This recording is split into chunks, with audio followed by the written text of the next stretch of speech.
Welcome to today's episode. It's Friday, April 25th. You're listening to the podcast where we discuss the most recent installments of a different series every show. Name your favorite adaptation of Sherlock Holmes. Probably the first 2 seasons of Sherlock. I was actually thinking about it beforehand, but all the Sherlock media I've seen, I saw both Robert Downey Jr. movies in theaters. I saw Sherlock Jr., which is the Buster Keaton, silent film. I watched that back in my junior year of college. And then I started reading in 8th grade The Adventures of Sherlock Holmes by Arthur Conan Doyle, but I never finished it. But yeah, Sherlock, I saw all 4 seasons, and the first 2 I thought were the best. I think The Adventures of Sherlock Holmes is all his little short stories. Yeah, it is. It Yep. wasn't the original first. I have a trivia test for you, okay? So Sherlock has entered the public domain. That happened in 2023 between Winnie the Pooh and Mickey. And so he is, I believe, the most shown or adapted fictional figure ever. There's been I the was most gonna, yeah, so versions of Sherlock Holmes in I had a history. question about that because he has to have been, and I know you said, but the most portrayed character in history. The Yep. amount of actors, the amount of media, TV, movies, books, just insane. Yeah. So I'm curious how much you actually know about Sherlock Holmes. I know you did like the 2010 Benedict Cumberbatch portrayal, but let's start with the first novel that was published in 1887. The title of that first book was The Hound of Baskerville, The Last Train to Scotland, A Study in Scarlet, or Sherlock Joins the Circus. I know The Hound of Baskerville is incredibly famous, but I'm going to go with The Last Train to Scotland. I think the Hound of Baskerville episode had the guy from Being Human in it. It did, yeah. And he was in Being Human, he's a werewolf. And I remember thinking it was funny how the BBC had decided to cast him in The Hound of Baskerville. You were saying, though? The Last Train to Scotland, I The think Last that's it. Train to Scotland is a made-up one. A lot of his books, he is on a train. And in fact, the reason Sherlock developed into a series is because the creator Stephen Moffat of Doctor Who and this other guy were on a train and they were thinking of modern day Sherlock stories. So yeah, The Last Train to Scotland isn't a bad guess, but anybody who's aware of the original knows it's A Study in Scarlet. Even if you look at the first episode of the Benedict Cumberbatch series, that's A Study in Pink or something. Yeah, right. Right? And so that's and how old do you think Sherlock was in that first book? Oh, I would say maybe, David Thewlis, I know that the He's different playing. iterations. I'll tell you, he's playing. He's playing older. older. Sherlock. Yeah, he's playing older. He's like 60 years old. So I'm going to guess that Sherlock was, I'll go young, 25. Pretty close. 27, the same age as Conan Doyle at the time of writing it. What did Benedict Cumberbatch's mom say when he told her that he got the part as Sherlock? It was either good on ya, I thought they'd cast someone else, but you haven't got the right nose. Trick question. His mom actually told him he got the part. I'm going to go with you haven't got the right nose. Yes. Such a nice mom. All right. Which of these is not a Japanese Sherlock Holmes adaptation ever? Okay. Miss Sherlock, this is a consulting detective and her assistant, Dr. Wato-san, solve crimes in modern-day Tokyo. There's Moriarty the Patriot, which is a manga series focused on making Moriarty the protagonist. That's kind of Cobra Kai. Sherlock Hound, which is an Italian-Japanese anime series about a cartoon anthropomorphic dog, and I think it's dogs, I think they're all dogs, who solve cases loosely based on Doyle's work. Or Minecraft. Jack Black isn't the only one cashing in. In 2017, Minecraft rolled out its Sherlock skins. Japan went wild. And for the famous sleuth, it wasn't him that got famous. It was actually the older brother's skin that they did because it looked like Waluigi. All right. So which one of those is fake? Because 3 of them are true. Yeah, well, the Minecraft one I think is real. The dog one I'm sorry, it's Minecraft. Yeah. Because his name is Mycroft? No, I got it. Okay. And then the dog one I think I've seen pictures of. So Yeah. I'm going to go with the Moriarty. Actually, I'm going to go with Miss Holmes. Miss Sherlock? Miss Sherlock, Miss yeah. Sherlock is the newest one, but absolutely real. It was the Minecraft thing. They do have skins for, I think, Sherlock Holmes, just there was no Waluigi Minecraft one. Mycroft deserves more. Is he in this episode? Not this episode. Okay. No. All of these actors have played Sherlock Holmes in one form or another, except Orson Welles, Leonard Nimoy, Alec Baldwin, Jerry Seinfeld, or Henry Cavill. Jerry Seinfeld, it feels like that being an episode of Seinfeld. I'm going to go with Henry Cavill. I haven't heard of that. Enola Holmes? Oh, Yeah, right there yeah, for you. okay, yeah. Right down the middle. Yeah, no, it was Jerry Seinfeld, though. Orson Welles did it on radio. Leonard Nimoy and Alec Baldwin both did it on the stage. And there were so many other names I could have picked from. I wanted to make this a longer list, but I couldn't. Like you said, he's the most portrayed literary human character in film and television history. I'll give you one last fun one. Ready? Um, which actor auditioned for Dr. Watson on Sherlock, but only to be cast in as the Doctor in Doctor Who? Oh, Matt Smith. It, it Matt was it Smith. was Matt Matt Smith. Smith. Yeah. So he went out, auditioned for Martin Freeman's role, and then ended up getting picked as the Doctor. That's the strangest thing. But I mean, Martin Freeman kind of has had, I feel like, especially because of Sherlock, a bigger career than Matt Smith. Uh, I'm surprised he had. Yeah, I think he probably did appear on Doctor Who at some point. I feel like those two universes were so semi-connected because of Stephen Moffat. Anyways, so the new show is called Sherlock and Daughter. Sherlock and Daughter, and the first episode is The Challenge. I think it's around 50 to 60 minutes. It's on the CW, which has recently gone through, it stopped doing all the teen rom-coms, and it's kind of transitioned over into trying to get an older audience. Maybe it's just aging with the millennials There was out the there. big Next Star deal, I remember. Yeah, they're in Paramount controls it, I think. Yeah, I But think so. they also teamed up with the British people to do this one. I forgot if it was the BBC, but it's a new Sherlock show, Sherlock and Daughter, and it's starring David Thewlis, like you said, Blu Hunt as his daughter, and Dougray Scott as Moriarty. And so Thewlis, how aware of his career are you? This isn't the first time he's played Sherlock, right? Because I remember, it's weird, I think it was almost 8 years ago now. After I saw Wonder Woman, I looked him up and I thought that I saw that he was in other Sherlock productions. I'll give you a test. He's played multiple gods, multiple wizards. He's played in Big Mouth and Little Mouth, and he won Best Actor at Cannes. One of those isn't true. Best actor at Cannes. No, all of them were true. No, he was in Enola Holmes too, which may be what you're thinking of, But he never was in. He I never was don't Sherlock. think so. We've seen him in Barkskins. In Landscapers, he was a main character. In Artful Dodger, he's played Fagin. So he's played the gods. He's played as Hades in, like you were just Wonder saying, Woman. No, that was Ares. He was Hades in Chaos. That other show we did. He played the Shame Wizard in Big Mouth. He's played Nazis and sexual predators. This guy doesn't care as long as it's a good role. He's going to take it. But this one, I think it's the first time he's played Sherlock Holmes, and it's set in London. 1896. 1896. Holmes has been sort of neutered in this role. Why is that?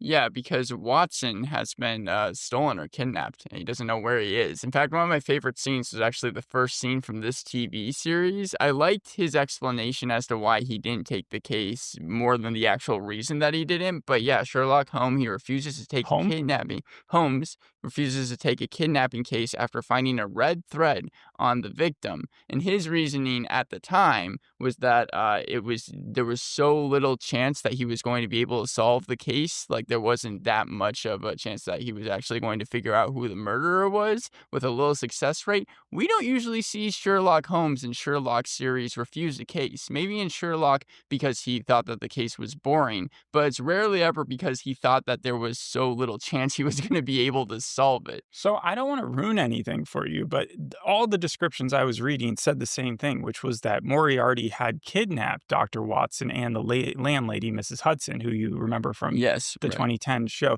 and just to blackmail Holmes. So was that not revealed in the first episode? It was revealed that Watson had been kidnapped, and actually that was one of my cons with the series. It was just thrown in the first 10 minutes. Yeah, he doesn't appear. Yeah. That's because he's busy on CBS. Yeah, right. He's being forced to do that TV series. No, but there's a cryptic message, and then apparently one of the fingers of, I think, Mrs. Holmes or someone was shipped in a little tiny box, and there was a red thread there as well. So that's the real reason why Sherlock Holmes didn't take the case at the very beginning. But they don't reveal that it's Moriarty, his arch nemesis, who has control, or if they do it, it's in such a fashion where I don't think so. Okay. I don't think I heard Moriarty's name in this first episode. Because I don't think he's been shy about saying, I don't want you to be looking at cases, and if you do, then I'm going to take care of your closest allies, right? Oh, and that's when Amelia Rojas shows up at his doorstep. Yeah, well, that's kind of midway into the episode. So you see how much of Sherlock before you get to this part where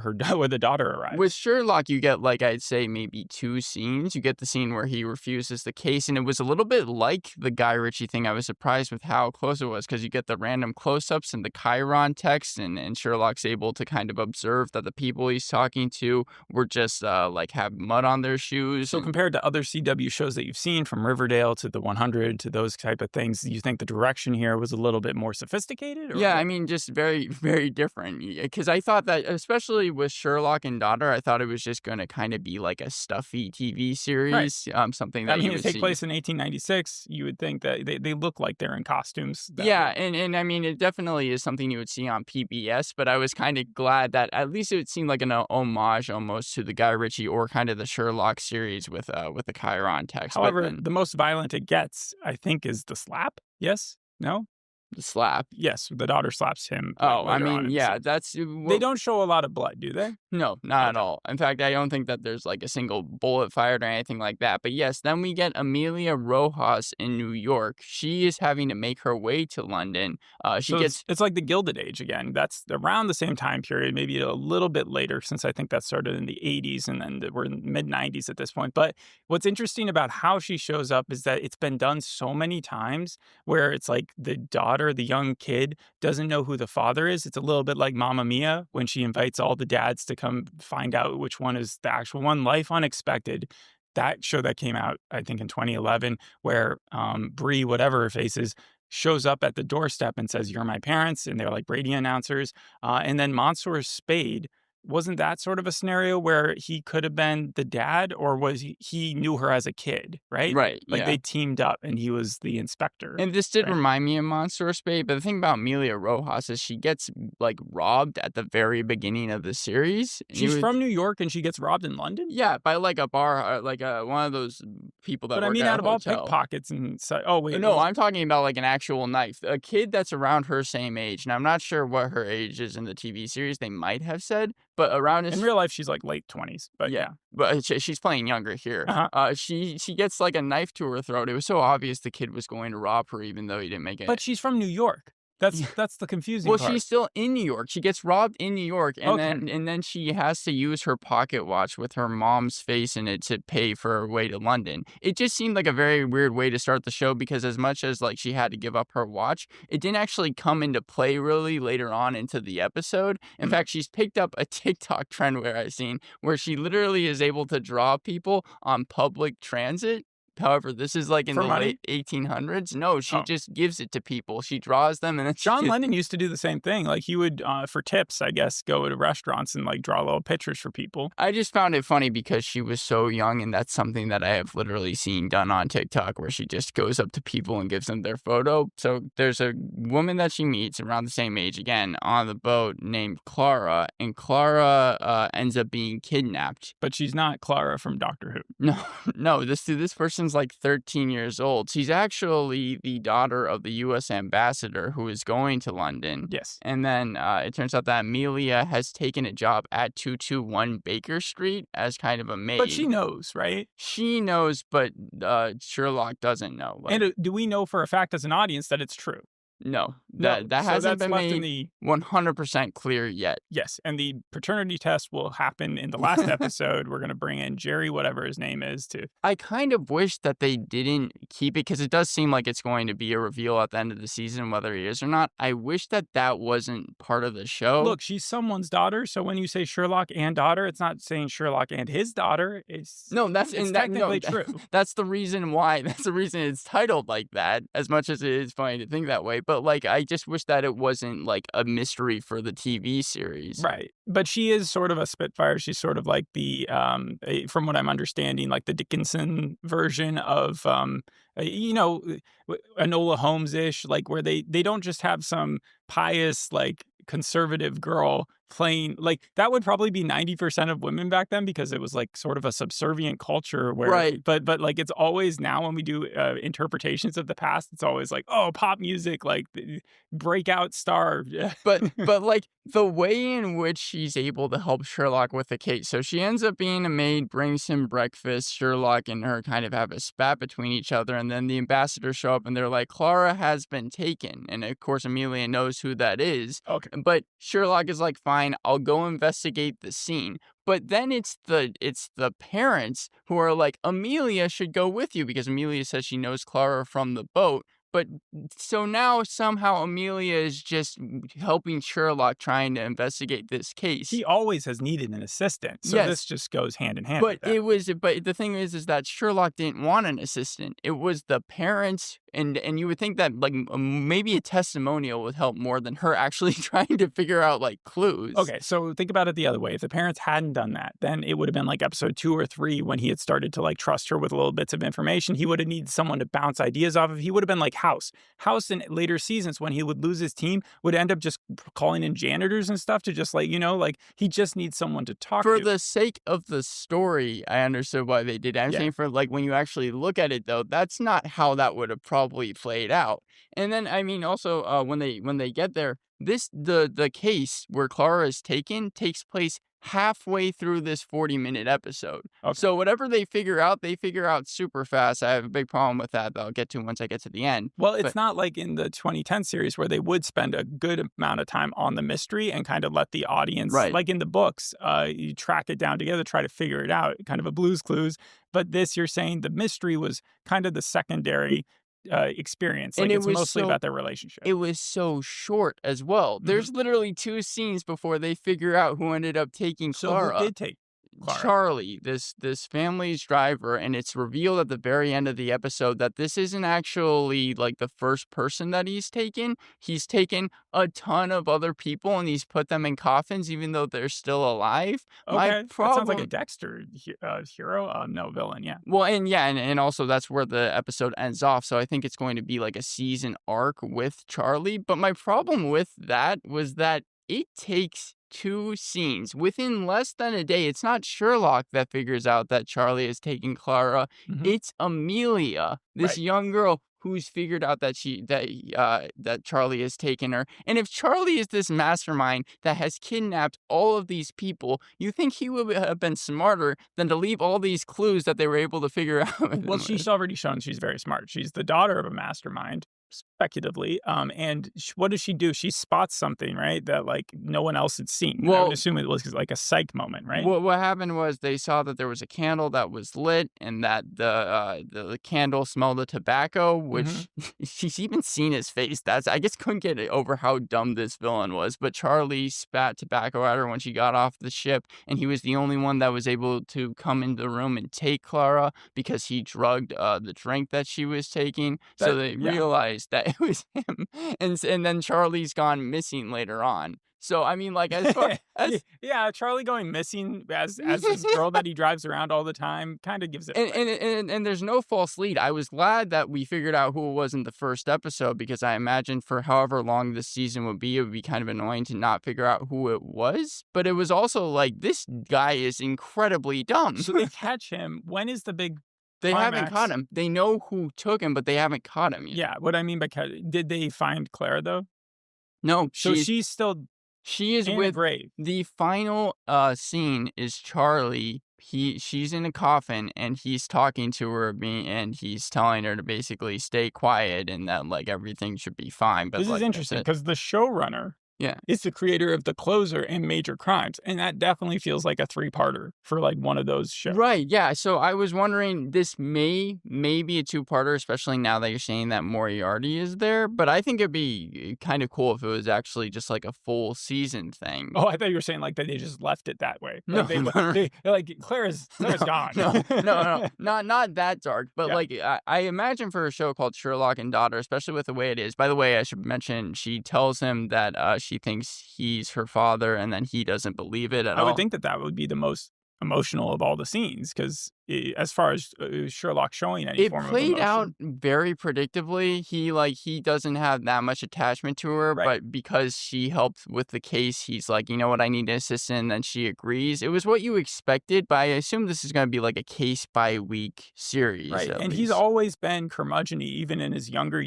years, to the yeah, yeah. point where the Enola Holmes, like, when Henry Cavill was playing the character, they sued the, family, the Conan Doyle family sued the production, saying they didn't like the adaptation they were I doing think I heard about because he that, was yeah. too kind, because he was, like, showing too much emotion, and so they had to, like, scale it back to work with the family to allow them to make this production, or at least not have them suing them at the same time, and so it's just funny that even though the whole core premise of this is that you will probably see a connection form between the two of them, how effective do you think it going to eventually be? He's never going to be the father figure that she actually maybe wants, right? Right, and he's also going to be very focused on Watson, like, Right. trying to find out who actually stole Watson and what happened to Miss Hudson. I'll start with my pros. So, I liked the first scene with Sherlock Holmes refusing to take the case. Like I said, I liked his excuse of there's so little chance he was going to be able to do it. I found that to be funny, even better than the actual reason that he didn't take it, which is, of course, because it's tied to Watson. I like the whole episode being or the whole series really being about Charlie, him being the villain, even if I found him to be dumb. The costumes, the time period, all seem correct. They all seem on point, kind of what I was expecting from the series. And the series is competently made, and the acting is good. I like the daughter. I like Sherlock. I think David Thewlis does a good job. So those were all the pros that I had for the series. Mhm. And then going into my cons, takes 20 minutes. 20 minutes before the first two characters meet, and even after they meet, it didn't seem like they really formed a Not the first two connection. characters, the main Yeah, characters. the main characters, that's what I meant, before they meet, and it didn't even seem like they really formed that much connection until, Amelia talks about how her mother died, and there was a note saying how she had to go to London, basically explains it all to Sherlock, and then I I didn't. like that he, from the reviews, said that he denied that at first, Yeah. right? Like, he was just like, "Your mom must have been crazy." No, and yeah, even that's what I was saying, even at the end of the first episode, that's he doesn't accept it. He's like, there's no way. And there's that whole mystery angle. But the pacing for the series felt like it was all over the place. First, you had Amelia trying to find Sherlock. Then Sherlock's giving a case. Then Amelia is with him for some reason at behest of the ambassador's request.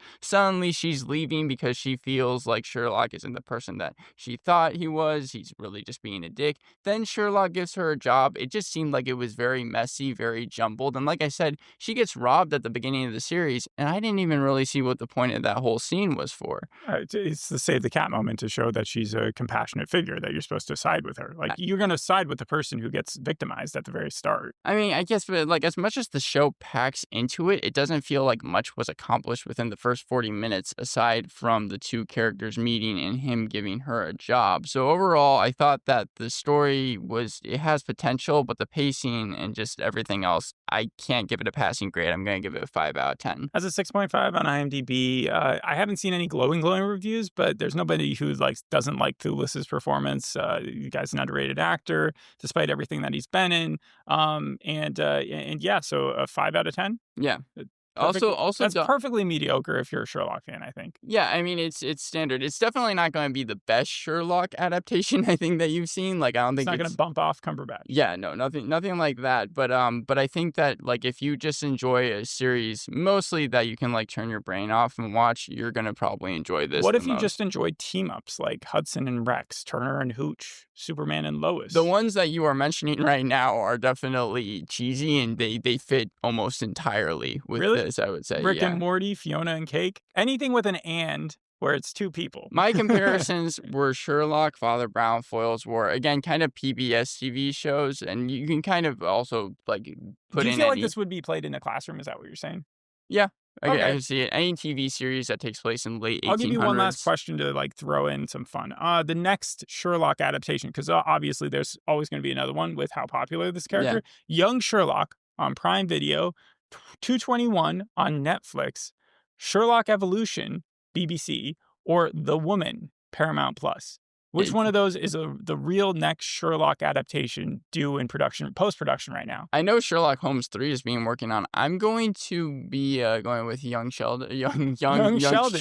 young Sherlock. Young Sherlock is correct. That is what is up next. They've already filmed the whole series. I think the person who they cast is almost 30 years old, and he's playing a 19-year-old. So that's going to be interesting. I thought the 221 might get you because Netflix likes to do a lot of number series and then Sherlock Evolution. Maybe obviously. If you put 221B for Baker Street. Well, no, I didn't want to do. I wanted to make it even smart. Like I could have, but yeah. And then the woman is who he calls Irene Adler. I don't think Irene Adler is going to be in this Sherlock and Daughter series, but maybe. Right. Actually, one of my questions for the TV series, as opposed to just what happened to Watson, is how many characters from just Sherlock Holmes are we going to get? What kind of interpretations of them? I just found the most interesting fact that he played. Everybody knows Thewlis from Harry Potter and playing the wizard there, but Lupin. But he's also played the Shame Wizard. So multiple wizards. That's so cool. All right. Thanks for listening. We'll see you on the next episode. Hope you enjoyed this one. Bye.